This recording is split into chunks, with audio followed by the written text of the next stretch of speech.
সম্প্রতি বিজেপি এবং তীব্রমতা কর্মীদের মধ্যে রক্তক্ষয়ী সংঘর্ষকে কেন্দ্র করে তীব্রমতা সুপ্রিমো প্রদ্যুৎ কিশোর দেববর্মনের একটি বক্তব্য রাজ্যে আবারও নতুন করে রাজনৈতিক বিতর্ক শুরু হয়ে গিয়েছে।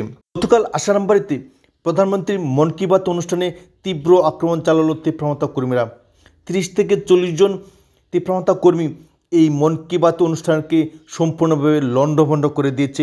আক্রান্ত হয়েছে বহু বিজেপি কর্মী এবং বিধ্বস্ত হয়েছে বহু বাইক গাড়ি।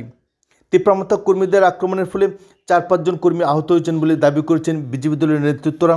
সবচেয়ে আশ্চর্যজনক বিষয় হলো বিজেপি দলের নেতৃত্বরা যখন দাবি করছেন যে তীব্রমতা দলের 40 থেকে 50 জন কর্মী মন কি বাত অনুষ্ঠানকে সম্পূর্ণভাবে বরবাদ করে দিয়েছে। প্রোগ্রামটা দেখতেছি, হঠাৎ করে প্রায় 11টা 20 মিনিট নাগাদ হঠাৎ করে তীব্রমতার কিছু লোক প্রায় 40 থেকে 50 জন লোক আইয়া এখানে আমাদের প্রোগ্রামটারে ভাঙচুর করছে। প্রোগ্রামটা আমরা ওই প্রোগ্রামের মাঝেই আমাদের কার্যকর্তার প্রায় 10 থেকে 15টা বাইক ভাঙিয়ে দিছে। আর আমার গাড়ি প্রদ্যুৎ কিশোর দেববর্মনের একটি বক্তব্য ইতিমধ্যেই সারা যে ব্যাপক ঝড় তুলেছে।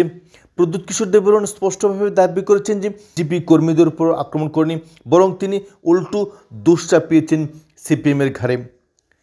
তীব্রমতা সুপ্রিমো অভিযোগ তুলেছেন যে সিপিএমের কর্মীরা মথা সেজে বিজেপি কর্মীদের উপর আক্রমণ করেছে এবং এই ঘটনার ফলে উভয় রাজনৈতিক দলের মধ্যে ব্যাপক রাজনৈতিক উত্তেজনা সৃষ্টি হয়েছে।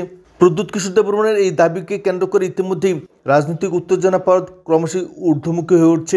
তবে এটা বাস্তব সত্য যে প্রধানমন্ত্রী মন কি বাত অনুষ্ঠানে ব্যাপকভাবে আক্রমণ চালানো হয়েছে এবং সেই আক্রমণে তথাকথিত সেই সমস্ত সমাজবিরোধীরা তীব্রমতা দলের আশ্রিত বলে অনেকেই অভিযোগ তুলেছেন, কিন্তু সেই সমস্ত অভিযোগকে সম্পূর্ণভাবে খারিজ করে দিয়েছেন প্রদ্যুৎ কিশোর দেববর্মন।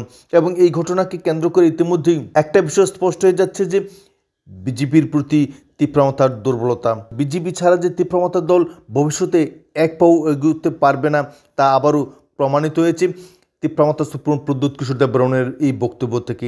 তিনি স্পষ্টভাবে জানিয়েছেন যে সিপিএম কর্মীরা তীব্রমতা সেজে বিজেপি দলের অনুষ্ঠানে ব্যাপক তোড়ফোড় করছে, ব্যাপক আক্রমণ চালিয়েছে এবং বিজেপি দলের কর্মীদের আহত করেছে, রক্তাক্ত করেছে। প্রদ্যুৎ কিশোর দেববর্মনের এই দাবি কতখানি সত্য তা নিয়েও জনমনে ব্যাপক সন্দেহ সৃষ্টি হয়েছে।